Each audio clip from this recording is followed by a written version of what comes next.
ফজর নামাজের আজান দিছে, আজান শেষ হয়েছে। এই টাইমে এই 2-3 মিনিটের ভিতরে এই কেমত গাছ হই আই গাছের তলে আর ফ্যানের লতা লুতা বেকার বুকের হরে কারণের তার আর নাতি আর চুলাই বার করছে ঘরের ভিতর থেকে। ঘরের ভিতরে আজকে আমরা চলে এসেছি সেনবাগের দক্ষিণ অঞ্চলে 9 নং নৌপুর ইউনিয়নের গোপালপুর 1 নম্বর ওয়ার্ডে।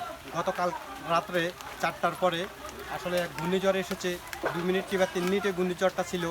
এই ঘূর্ণিঝড়ে অনেক ঘর এভাবে বেগে চুরে নিয়ে গেছে, অনেক গাছপালা, অনেক বিদ্যুতের তার অনেক ফুটে বিদ্যুতে সমস্যা হয়েছিল। আমরা আস্তে আস্তে দেখানোর চেষ্টা করতেছি।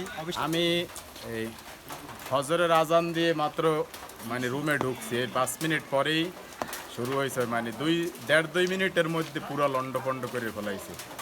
এই মসজিদের এই যে মিটারও চলাই গেছে। এরপরে গাছপালা আশপাশে অনেকগুলো একদম লাইন টেন কারেন্টের সব ছিঁড়ে গেছে আর কি। রাতে ঘূর্ণিঝড়ে রাত্র কয়টা বাজে অনুমানিক? 4টা থেকে 4:30। 4টা থেকে 4:30টার ভিতরে। কত মিনিট ছিল এই ঘূর্ণিঝড়টা? এই অল্প কিছুক্ষণ ছিল, 4-5 মিনিট। নামাজ উঠতে আজান দিছে, ফজর আজান দেওয়ার পরে শু করে বিকট এক আওয়াজ এসছে। বিকট আওয়াজের সাথে সাথে বিকট আওয়াজের সাথে পুরাটা 30 সেকেন্ডও ছিল না। পুরাটা থেকে পরে দিয়ে আমি মসজিদে আসি, দেখি আমাদের মসজিদ পুরাটা কাঁচরা, পুরা পাতা টাতা সব ভরে গেছে। ভাই আমরা এসে দেখতেছি আপনার এখান থেকে যে ঘরের চালটা, এখান থেকে চালটা নিয়ে আরেক বাড়ি পালাইছে। আসলে তুফান ঘূর্ণিঝড়টা কখন আসছে? এটা হচ্ছে ফজর নামাজের আজান দিছে, 2 মিনিট পরে নি এখান থেকে নিয়ে ওইখানে নিয়ে ফেলাইছে আমার চাচাগো বাড়ি। এই উপর দিয়ে যাইবার এখানে কোনো পরিবেশ নেই। কেমনে যে গেছে উপরে একমাত্র আল্লাহ খুঁজে হইবে।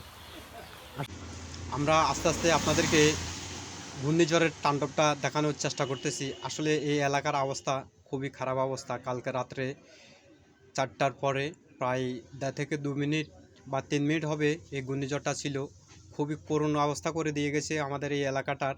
আস্তে আস্তে আপনারা ধৈর্য ধরে পুরো ভিডিওটা দেখার অনুরোধ রইল। প্রিয় বন্ধুরা, আমরা সবসময় চেষ্টা করি এলাকার নিত্য নতুন কিছু ঘটে যাওয়া দৃশ্য তুলে ধরে আপনাদেরকে দেখানোর জন্য। আমরা আজকে চলে এলাম সেনবাগের দক্ষিণ অঞ্চলে 9 নং নৌপুর ইউনিয়নের 1 নম্বর গোপালপুর ওয়ার্ডের এই দৃশ্যগুলো আমরা আস্তে আস্তে আপনাদেরকে তুলে ধরার চেষ্টা করতেছি। যে যেখান থেকে ভিডিওগুলো দেখতেছেন সবাইকে জানাচ্ছি সত্যের কথা নিয়ে পেজের পক্ষ থেকে অসংখ্য ধন্যবাদ। আসলে কালকে রাত্রে এভাবে এই এলাকাতে এইভাবে ঘূর্ণিঝড়ে তাণ্ডব চালিয়ে যাবে কেউ কল্পনা করতে পারে নাই। হঠাৎ করে ঘূর্ণিঝড়টা চলে এলো ফজরের নামাজের পরপরই। আসলে অনেকে আমাদেরকে বলতেছে ফজরের নামাজ পড়তে এসে এই ঘূর্ণিঝড়ের তাণ্ডব দেখে মানুষ হতাশ হয়ে গেল। যেভাবে গাছপালা বিদ্যুৎ অচল করে দিয়েছে এই এলাকার, আমরা জানি না কবে কখন এই এলাকার বিদ্যুৎ আবার সচল হয় আগের মতো। যে যেখান থেকে ভিডিওটা দেখতেছেন যদি ভালো লেগে থাকে অবশ্যই অন্যদেরকে দেখার সুযোগ করে দিবেন। প্রিয় বন্ধুরা, আমরা আস্তে আস্তে চেষ্টা করতেছি আরও দৃশ্য তুলে ধরার জন্য। অবশ্যই ধৈর্য ধরে আমাদের ভিডিওগুলো দেখার অনুরোধ রইল। এই যে দেখতেছেন অনেক বিশাল একটা গাছ, কিভাবে মাটিসহ উপড়ে ফেলে দিল এই গাছগুলো। অনেক বড় বড় গাছ, 2 মিনিট থেকে 3 মিনিট হয়েছে।